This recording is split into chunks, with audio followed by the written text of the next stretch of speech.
ಕರ್ನಾಟಕ ರಾಜ್ಯ ಸರ್ಕಾರಿ ನೌಕರರ ಧ್ಯೇಯೋದ್ದೇಶಗಳನ್ನು ಸಂಘಟನೆಯ ಮೂಲಕ ಈಡೇರಿಸಿಕೊಳ್ಳುವ ಸಲುವಾಗಿ 1921ರಲ್ಲಿ ಕರ್ನಾಟಕ ರಾಜ್ಯ ಸರ್ಕಾರಿ ನೌಕರರ ಸಂಘವು ಸರ್ಕಾರದ ಮಾನ್ಯತೆಯನ್ನು ಪಡೆದು ಅಸ್ತಿತ್ವಕ್ಕೆ ಬಂದಿರುತ್ತದೆ.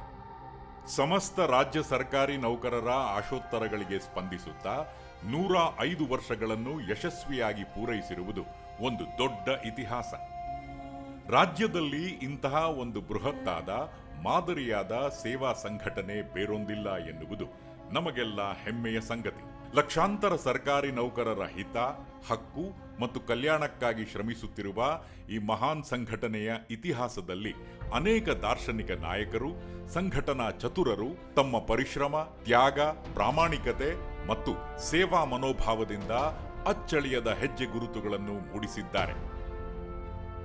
ಈ ಪರಂಪರೆಯನ್ನು ಮುಂದುವರೆಸಿಕೊಂಡು ನವ ಚಿಂತನೆ, ನವದೃಷ್ಟಿ ಮತ್ತು ಅಭಿವೃದ್ಧಿಯ ಸಂಕಲ್ಪದೊಂದಿಗೆ ಸಂಘಟನೆಗೆ ಹೊಸ ಚೈತನ್ಯ ತುಂಬಿದ ನಾಯಕರೆಂದರೆ ಕಣ್ಣು ಮುಂದೆ ಥಟ್ಟನೆ ಬಂದು ನಿಲ್ಲುವುದು ನಮ್ಮೆಲ್ಲರ ದಣಿವರೆಯದ ದಣಿ ಶ್ರೀ CS ಷಡಾಕ್ಷರಿಯವರು. 2019-2024 ಅವಧಿಗೆ ಕರ್ನಾಟಕ ರಾಜ್ಯ ಸರ್ಕಾರಿ ನೌಕರರ ಸಂಘಕ್ಕೆ ನಡೆದ ಚುನಾವಣೆಯಲ್ಲಿ ರಾಜ್ಯಾಧ್ಯಕ್ಷರಾಗಿ ಅತ್ಯಂತ ಕಿರಿಯ ವಯಸ್ಸಿನಲ್ಲಿ ಆಯ್ಕೆಯಾಗಿರುವುದು ಸಂಘಟನೆಯ ಇತಿಹಾಸದಲ್ಲಿಯೇ ಮಹತ್ವದ ಘಟ್ಟವೆಂದರೆ ಅತಿಶಯೋಕ್ತಿಯಾಗಲಾರದು.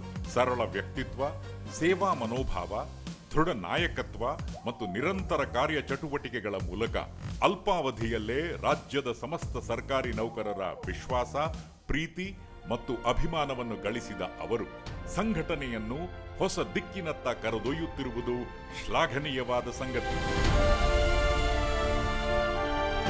ಅಧಿಕಾರವನ್ನು ವೈಯಕ್ತಿಕ ಸಾಧನೆಗಾಗಿ ಅಲ್ಲ, ತಮ್ಮನ್ನು ನಂಬಿದ ಲಕ್ಷಾಂತರ ನೌಕರರ ಬದುಕಿನಲ್ಲಿ ಆಶಾಕಿರಣ ಮೂಡಿಸುವ ಸಾಧನವಾಗಿ ಬಳಸಬೇಕು ಎಂಬ ತತ್ವವನ್ನು ತಮ್ಮ ಬದುಕಿನುದ್ದಕ್ಕೂ ಅಳವಡಿಸಿಕೊಂಡು ಮುನ್ನಡೆಯುತ್ತಿದ್ದಾರೆ. ಕಲ್ಪತರು ನಾಡು ತುಮಕೂರು ಜಿಲ್ಲೆಯ ಚಿಕ್ಕ ನರವಾನಗಲ ಗ್ರಾಮದಲ್ಲಿ ಶ್ರೀ ಶಂಕರಪ್ಪ ಹಾಗೂ ಶ್ರೀಮತಿ ಬೋರಾಂಬಿಕಾ ದಂಪತಿಗಳ ಮಗನಾಗಿ ಜನಿಸಿದ ಷಡಾಕ್ಷರಿ ಅವರು ಬಾಲ್ಯದಲ್ಲಿಯೇ ಪರಿಶ್ರಮ, ಶಿಸ್ತು ಮತ್ತು ಮಾನವೀಯ ಮೌಲ್ಯಗಳನ್ನು ಮೈಗೂಡಿಸಿಕೊಂಡು ಗ್ರಾಮೀಣ ಬದುಕಿನ ಸರಳತೆ, ಕುಟುಂಬದ ಸಂಸ್ಕಾರ ಮತ್ತು ಹಿರಿಯರ ಮಾರ್ಗದರ್ಶನವು ಅವರ ವ್ಯಕ್ತಿತ್ವವನ್ನು ಸುಂದರವಾಗಿ ರೂಪಿಸಿಕೊಂಡವರು. ಹುಟ್ಟೂರಿನಲ್ಲಿ ಪ್ರಾಥಮಿಕ ಶಿಕ್ಷಣವನ್ನು ಪೂರ್ಣಗೊಳಿಸಿ ಶ್ರೀ ಸಿದ್ಧಗಂಗಾ ಮಠದಲ್ಲಿ ಪ್ರೌಢ ಶಿಕ್ಷಣವನ್ನು ಪಡೆದು ಪೂಜ್ಯ ಡಾಕ್ಟರ್ ಶ್ರೀ ಶಿವಕುಮಾರ ಮಹಾಸ್ವಾಮಿಗಳ ಆಶೀರ್ವಾದ ಪಡೆದು ಉನ್ನತ ಶಿಕ್ಷಣವನ್ನು ಪಡೆದರು. ನಂತರ ಕುಟುಂಬದ ಜವಾಬ್ದಾರಿಯನ್ನು ಹೊತ್ತು ಸರ್ಕಾರಿ ಸೇವೆಗೆ ಕಾಲಿಟ್ಟರು. ಸರ್ಕಾರಿ ಪ್ರಥಮ ದರ್ಜೆ ಕಾಲೇಜಿನಲ್ಲಿ ದ್ವಿತೀಯ ದರ್ಜೆ ಸಹಾಯಕರಾಗಿ ಸೇವೆಯನ್ನು ನಿರ್ವಹಿಸುತ್ತಾ ವಿದ್ಯಾಭ್ಯಾಸವನ್ನೂ ಮುಂದುವರೆಸಿ ರಾಜ್ಯ ಲೆಕ್ಕಪತ್ರ ಇಲಾಖೆಗೆ ಸೇರ್ಪಡೆಗೊಂಡು ತಮ್ಮ ಕಾರ್ಯನಿಷ್ಠೆ ಮತ್ತು ಪ್ರಾಮಾಣಿಕತೆಯಿಂದ ಸಹೋದ್ಯೋಗಿಗಳ ಹಾಗೂ ಹಿರಿಯ ಅಧಿಕಾರಿಗಳ ಮೆಚ್ಚುಗೆಗೆ ಪಾತ್ರರಾದರು. ಸಂಘಟನೆಯ ಮೇಲಿನ ಅಪಾರ ಪ್ರೀತಿ, ನೌಕರರ ಮೇಲಿನ ಕಾಳಜಿ ಮತ್ತು ಅಭಿವೃದ್ಧಿಯ ಬಗ್ಗೆ ಸ್ಪಷ್ಟ ದೂರದೃಷ್ಟಿ ಹೊಂದಿದ್ದ ಶ್ರೀ CS ಷಡಾಕ್ಷರಿ ಅವರು 2013-2019 ಅವಧಿಯಲ್ಲಿ ಶಿವಮೊಗ್ಗ ಜಿಲ್ಲಾ ಸರ್ಕಾರಿ ನೌಕರರ ಸಂಘದ ನಿರ್ದೇಶಕರಾಗಿ ಪುನರಾಯ್ಕೆಯಾಗಿ ನಂತರ ಜಿಲ್ಲಾಧ್ಯಕ್ಷರಾದರು. ಚಿಂತನೆಯೇ ನಿಮ್ಮ ಮೂಲ ಬಂಡವಾಳ, ನಿಮ್ಮ ಎಲ್ಲ ಸಮಸ್ಯೆಗಳ ಪರಿಹಾರ ನಿಮ್ಮ ಪರಿಶ್ರಮದಲ್ಲಿದೆ ಎಂಬ ಧ್ಯೇಯವನ್ನು ಅಳವಡಿಸಿಕೊಂಡ ಅವರು ಜಿಲ್ಲಾ ಸಂಘದ ನೂತನ ಕಟ್ಟಡದ ನವೀಕರಣ, ಸ್ವಚ್ಛ ಶಿವಮೊಗ್ಗ ಸುಂದರ ಶಿವಮೊಗ್ಗ ಅಭಿಯಾನ, ಜಿಲ್ಲಾ ಹಾಗೂ ರಾಜ್ಯ ಮಟ್ಟದ ಕ್ರೀಡಾ ಮತ್ತು ಸಾಂಸ್ಕೃತಿಕ ಸ್ಪರ್ಧೆಗಳು, ಉಚಿತ ಆರೋಗ್ಯ ತಪಾಸಣಾ ಶಿಬಿರಗಳು, ನೌಕರರ ಕುಟುಂಬಗಳಿಗಾಗಿ ಕಲ್ಯಾಣ ಕಾರ್ಯಕ್ರಮಗಳು ಸೇರಿದಂತೆ ಹಲವಾರು ವಿನೂತನ ಯೋಜನೆಗಳನ್ನು ಯಶಸ್ವಿಯಾಗಿ ಜಾರಿಗೊಳಿಸಿ ಸಂಘಟನೆಯ ಕಾರ್ಯ ಚಟುವಟಿಕೆಗಳಿಗೆ ಹೊಸ ಚೈತನ್ಯ ತುಂಬಿದರು. ಪ್ರತಿಯೊಬ್ಬ ಸರ್ಕಾರಿ ನೌಕರನಿಗೂ ಇರುವ ಸ್ವಂತ ಮನೆ ಕನಸನ್ನು ನನಸಾಗಿಸುವ ಸಂಕಲ್ಪದೊಂದಿಗೆ 2015ರಲ್ಲಿ ಕರ್ನಾಟಕದಲ್ಲೇ ಪ್ರಥಮ ಬಾರಿಗೆ ಶಿವಮೊಗ್ಗದಲ್ಲಿ ಸರ್ಕಾರಿ ನೌಕರರ ಗೃಹ ನಿರ್ಮಾಣ ಸಹಕಾರ ಸಂಘವನ್ನು ಸ್ಥಾಪಿಸಿ ಕಡಿಮೆ ಅವಧಿಯಲ್ಲಿ 6 ಬಡಾವಣೆಗಳನ್ನು ಅಭಿವೃದ್ಧಿಪಡಿಸಿ 1,500ಕ್ಕೂ ಹೆಚ್ಚು ನಿವೇಶನಗಳನ್ನು ಮಾರುಕಟ್ಟೆ ದರಕ್ಕಿಂತ ಕಡಿಮೆ ಬೆಲೆಯಲ್ಲಿ ಸರ್ಕಾರಿ ನೌಕರರಿಗೆ ಹಂಚಿಕೆ ಮಾಡಿದರು. ಗೃಹ ನಿರ್ಮಾಣದೊಂದಿಗೆ ನೌಕರರ ಆರ್ಥಿಕ ಭದ್ರತೆಯೂ ಅಷ್ಟೇ ಮುಖ್ಯ ಎಂಬುದನ್ನು ಮನಗಂಡು 2015 ಡಿಸೆಂಬರ್ನಲ್ಲಿ ರಾಜ್ಯ ಸರ್ಕಾರಿ ನೌಕರರ ಸೌಹಾರ್ದ ಸಹಕಾರಿ ನಿಯಮಿತವನ್ನು ಸ್ಥಾಪಿಸಿದರು. ಜಿಲ್ಲಾ ಸಂಘಟನೆಯಲ್ಲಿ ಸಾಧಿಸಿ ಕೇಂದ್ರ ಸಂಘದ ಖಜಾಂಚಿಯಾಗಿ ನೇಮಕಗೊಂಡು 2019-2024 ಅವಧಿಗೆ ಶಿವಮೊಗ್ಗ ಜಿಲ್ಲಾ ಅಧ್ಯಕ್ಷರಾಗಿ ಮತ್ತೊಮ್ಮೆ ಆಯ್ಕೆಯಾದರು. ಇದೇ ಸಮಯದಲ್ಲಿ ರಾಜ್ಯಾಧ್ಯಕ್ಷ ಸ್ಥಾನಕ್ಕೆ ಸ್ಪರ್ಧಿಸಿ ಜಿಲ್ಲೆಯ, ತಾಲೂಕಿನ ಯೋಜನಾ ಶಾಖೆಗಳ ಹಾಗೂ ಬೆಂಗಳೂರು ರಾಜ್ಯ ಪರಿಷತ್ ಸದಸ್ಯರ ಅಭೂತಪೂರ್ವ ಬೆಂಬಲದೊಂದಿಗೆ ಕರ್ನಾಟಕ ರಾಜ್ಯ ಸರ್ಕಾರಿ ನೌಕರರ ಸಂಘದ ರಾಜ್ಯಾಧ್ಯಕ್ಷರಾಗಿ ಆಯ್ಕೆಯಾದರು. ಸಂಘಟನೆಯ ಇತಿಹಾಸದಲ್ಲೇ ಅತಿ ಕಿರಿಯ ವಯಸ್ಸಿನ ರಾಜ್ಯಾಧ್ಯಕ್ಷ ಎಂಬ ಹೆಗ್ಗಳಿಕೆಗೆ ಪಾತ್ರರಾದರು. ಅವರ ಸಂಘಟನೆ ಸಾಧನೆಗೆ ಹಿಡಿದ ಕನ್ನಡಿಯಾಗಿ ಹೊಸ ಮೈಲಿಗಲ್ಲಾಯಿತು. ಅವರ ನಾಯಕತ್ವದಲ್ಲಿ ಸಂಘಟನೆಯ ಕಾರ್ಯವೈಖರಿಗೆ ಹೊಸ ವೇಗ, ಹೊಸ ದಿಕ್ಕು ಮತ್ತು ಹೊಸ ಚಿಂತನೆ ದೊರೆಯಿತು.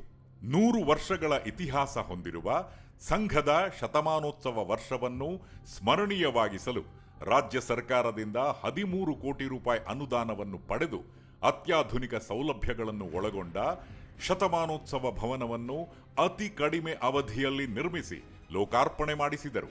ಇದೀಗ ಕರ್ನಾಟಕದ ಸರ್ಕಾರಿ ನೌಕರರ ಏಕತೆ, ಗೌರವ ಮತ್ತು ಸ್ವಾಭಿಮಾನದ ಪ್ರತೀಕವಾಗಿ ಬೀಗುತ್ತಿದೆ. ಸಂಘದ ಭವನಕ್ಕೆ ಮುಖ್ಯಮಂತ್ರಿ, ಸಚಿವರು ಮತ್ತು ಉನ್ನತ ಅಧಿಕಾರಿಗಳನ್ನು ಆಹ್ವಾನಿಸಿ ಸರ್ಕಾರ ಮತ್ತು ಸಂಘಟನೆಯ ನಡುವಿನ ಬಾಂಧವ್ಯವನ್ನು ಮತ್ತಷ್ಟು ಗಟ್ಟಿಗೊಳಿಸಿದರು. ರಾಜ್ಯಾಧ್ಯಕ್ಷರಾಗಿ ಅಧಿಕಾರ ವಹಿಸಿಕೊಂಡ ನಂತರ ಶ್ರೀ CS ಷಡಾಕ್ಷರಿ ಅವರು ಸಂಘಟನೆಯ ಇತಿಹಾಸದಲ್ಲಿ ಹೊಸ ಅಧ್ಯಾಯವನ್ನು ಬರೆಯುವ ಸಂಕಲ್ಪದೊಂದಿಗೆ ಸರ್ಕಾರ ಮತ್ತು ನೌಕರರ ನಡುವಿನ ವಿಶ್ವಾಸದ ಸೇತುವೆಯಾದ್ದರಿಂದ ಅವರ ನಾಯಕತ್ವದಲ್ಲಿ ಕರ್ನಾಟಕ ರಾಜ್ಯ ಸರ್ಕಾರಿ ನೌಕರರ ಸಂಘವು ನೌಕರರ ಹಿತಾಸಕ್ತಿಗಾಗಿ ಮತ್ತಷ್ಟು ಕ್ರಿಯಾಶೀಲವಾಗಿ ಕಾರ್ಯನಿರ್ವಹಿಸುವಲ್ಲಿ ಮಿಂಚಿನ ವೇಗ ಪಡೆದುಕೊಂಡಿತು. ಸರ್ಕಾರಿ ನೌಕರರ ಬಹುಕಾಲದ ಬೇಡಿಕೆಯಾಗಿದ್ದ ವೇತನ ಪರಿಷ್ಕರಣೆಯ ವಿಷಯದಲ್ಲಿ ಸರ್ಕಾರದ ಗಮನ ಸೆಳೆಯಲು ಅನಿರ್ದಿಷ್ಟಾವಧಿ ಹೋರಾಟಕ್ಕೆ ಕರೆ ನೀಡಿದರು. ಈ ಹೋರಾಟದ ಪರಿಣಾಮವಾಗಿ ಶ್ರೀ ಬಸವರಾಜ ಬೊಮ್ಮಾಯಿ ಅವರು ಮುಖ್ಯಮಂತ್ರಿಯಾಗಿದ್ದ ಅವಧಿಯಲ್ಲಿ ಸರ್ಕಾರ ಮಾತುಕತೆಗೆ ಮುಂದಾಗಿ ಮಧ್ಯಂತರ ಪರಿಹಾರವಾಗಿ 17% ವೇತನ ಹೆಚ್ಚಳವನ್ನು ಘೋಷಿಸಿತು. ಅಲ್ಲದೆ ಪಿಂಚಣಿದಾರರ ಹಿತಾಸಕ್ತಿಯನ್ನು ಕಾಪಾಡುವಲ್ಲಿ ಸಂಘಟನೆಯ ಪ್ರಬಲ ಧ್ವನಿಯಾಗಿ ನಿಂತರು. ಸಂಘದ ರಚನಾತ್ಮಕ ಕಾರ್ಯಕ್ರಮಗಳಿಗೆ ಆರ್ಥಿಕ ನೆರವು, ನಗದು ರಹಿತ ಆರೋಗ್ಯ ಚಿಕಿತ್ಸಾ ಯೋಜನೆ, ಕ್ಯಾನ್ಸರ್ ಪೀಡಿತ ನೌಕರರಿಗೆ ವಿಶೇಷ ರಜೆ, ಸರ್ಕಾರಿ ನೌಕರರ ದಿನಾಚರಣೆ, ಸೇವಾ ಸರ್ವೋತ್ತಮ ಪ್ರಶಸ್ತಿಗಳ ಸಂಖ್ಯೆಯಲ್ಲಿ ಹೆಚ್ಚಳ ಸೇರಿದಂತೆ ಹಲವು ಕಲ್ಯಾಣ ಕಾರ್ಯಕ್ರಮಗಳಿಗಾಗಿ ಅವಿರತವಾಗಿ ಶ್ರಮಿಸಿದರು. ಪ್ರವಾಹ, ಕೋವಿಡ್-19 ಹಾಗೂ ಇತರ ಪ್ರಕೃತಿ ವಿಕೋಪಗಳಂತಹ ಸಂಕಷ್ಟದ ಸಂದರ್ಭಗಳಲ್ಲಿ ಸರ್ಕಾರಿ ನೌಕರರ 1 ದಿನದ ವೇತನವನ್ನು ಮುಖ್ಯಮಂತ್ರಿ ಪರಿಹಾರ ನಿಧಿಗೆ ನೀಡುವಂತೆ ಕರೆ ನೀಡಿ ಸಾಮಾಜಿಕ ಹೊಣೆಗಾರಿಕೆಯ ಮೌಲ್ಯವನ್ನು ಎತ್ತಿ ಹಿಡಿದರು. ಕಾಲ ಬದಲಾಗಬಹುದು, ನಾಯಕರು ಬದಲಾಗಬಹುದು, ಆದರೆ ಸಮಾಜದ ಒಳಿತಿಗಾಗಿ ನಿಸ್ವಾರ್ಥವಾಗಿ ದುಡಿಯುವ ವ್ಯಕ್ತಿತ್ವಗಳು ಇತಿಹಾಸದಲ್ಲಿ ಶಾಶ್ವತವಾಗಿ ಉಳಿಯುತ್ತಾರೆ. ಲಕ್ಷಾಂತರ ಸರ್ಕಾರಿ ನೌಕರರ ಆಶಾ ಭರವಸೆಗೆ ಧ್ವನಿಯಾಗಿ, ಅವರ ಹಕ್ಕುಗಳಿಗಾಗಿ ಹೋರಾಡಿದ ನಾಯಕನಾಗಿ, ಸೇವೆಯನ್ನು ಜೀವನದ ಧರ್ಮವನ್ನಾಗಿಸಿಕೊಂಡ ವ್ಯಕ್ತಿಯಾಗಿ ಶ್ರೀ CS ಷಡಾಕ್ಷರಿ ಅವರ ಹೆಸರು ಕರ್ನಾಟಕ ರಾಜ್ಯ ಸರ್ಕಾರಿ ನೌಕರರ ಸಂಘದ ಇತಿಹಾಸದಲ್ಲಿ ಚಿರಸ್ಥಾಯಿಯಾಗಿ ಉಳಿಯಲಿದೆ.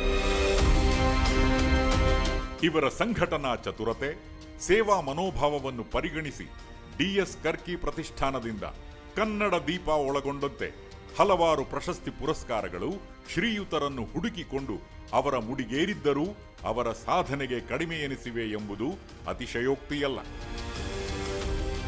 ಸೇವೆಯೇ ಧರ್ಮ, ಸಂಘಟನೆಯೇ ಶಕ್ತಿ, ನೌಕರರ ಹಿತವೇ ಪರಮ ಗುರಿ ಎಂಬ ಮಹೋನ್ನತ ಆದರ್ಶವನ್ನು ಬದುಕಿನುದ್ದಕ್ಕೂ ಸಾಕಾರಗೊಳಿಸುತ್ತಿರುವ ಲಕ್ಷಾಂತರ ಸರ್ಕಾರಿ ನೌಕರರ ವಿಶ್ವಾಸದ ಕಣ್ಮಣಿ, ಅಚ್ಚುಮೆಚ್ಚಿನ ನಾಯಕ ಶ್ರೀ CS ಷಡಾಕ್ಷರಿ ಅವರಿಗೆ ಸಮಸ್ತ ಸರ್ಕಾರಿ ನೌಕರರ ಪರವಾಗಿ ಭಗವಂತ ಆರೋಗ್ಯ, ಸಕಲೈಶ್ವರ್ಯವನ್ನು ಕರುಣಿಸಲಿ ಎಂಬ ಪ್ರಾರ್ಥನೆಯೊಂದಿಗೆ ಜನ್ಮದಿನದ ಹಾರ್ದಿಕ ಶುಭಾಶಯಗಳು.